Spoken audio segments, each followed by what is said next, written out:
So now that you're a little bit more comfortable with equatorial and axial positioning, we can actually start to talk about the stabilities of these two positions. So a lot of the times in OChem we like to talk about stability, and this equatorial and axial positioning is really no different.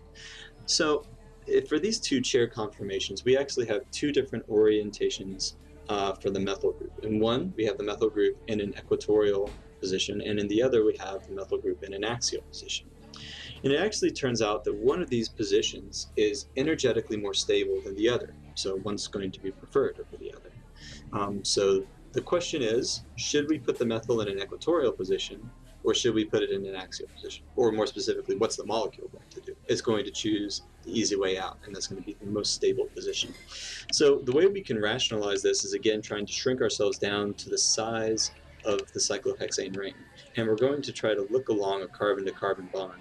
So this is going to be our little eyeball, and we're going to look along this carbon-to-carbon bond, and we're going to do the same thing over here. We're going to have our little eyeball, and we're going to try to look along this carbon-to-carbon bond. Okay, so what we're going to do is, now that we can look on that bond, we can draw a little Newman projection.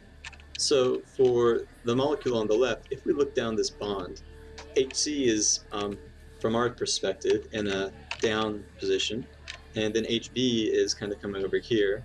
So this is HB. And then on the left right here, we have the rest of the cyclohexane ring kind of, floating off into space. So that's going to get kind of complicated. So we're just going to kind of ignore it for now, a little squiggly line. And so then on the other side of the bond, we're going to have this carbon with HA pointing in an upward relative position. So this is going to be HA. And then the methyl is going to be pointing to the right and down. So this is our equatorial position. So this is our methyl, or CH3 group. And then again, we're going to have the rest of the cyclohexane ring kind of going off to the side, down and to the left. So down and to the left. So I'm just going to simplify it by making these little squiggly lines, so we don't have to really worry about it.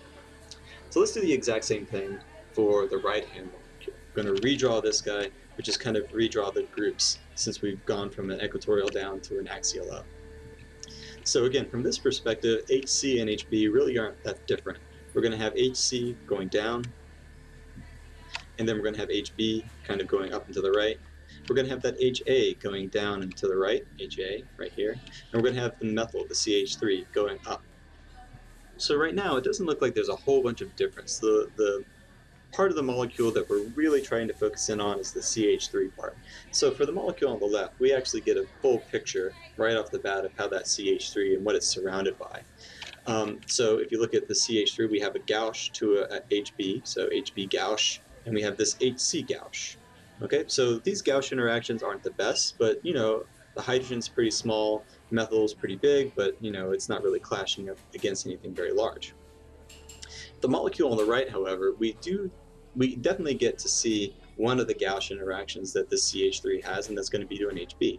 So that's not really any different than this gauche interaction right here, but we're actually missing a little bit of information about the other gauche interaction. So what is this other gauche interaction?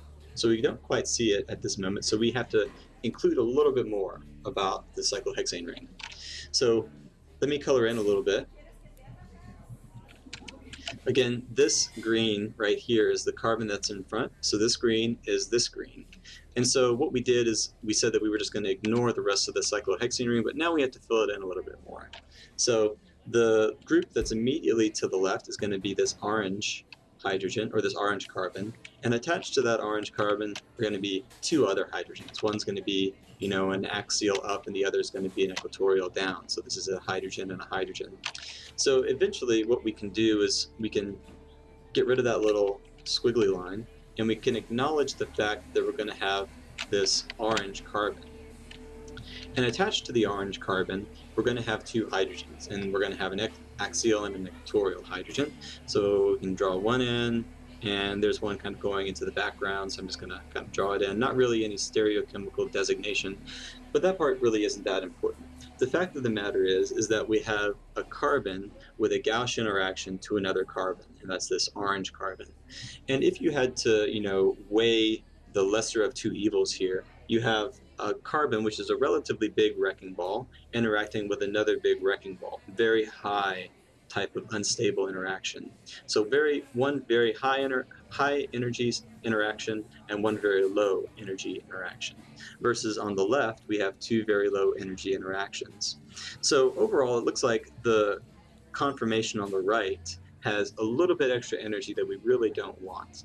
And so the takeaway story is that it looks like this axial positioning for this methyl right here, and again, this red methyl is this red methyl, and this blue methyl is this blue methyl. And this result is a little bit counterintuitive sometimes, but it looks like this axial position is actually a less stable position than the equatorial position. Sometimes people see the equatorial and they think that it has a little bit less room, but it turns out that the axial actually has a little bit less room and a little bit more unstable interactions than the blue possibility. So the takeaway message is that if you had to choose, or if the molecule had to choose between putting a group in an axial or an equatorial position, the equatorial position is the more stable position.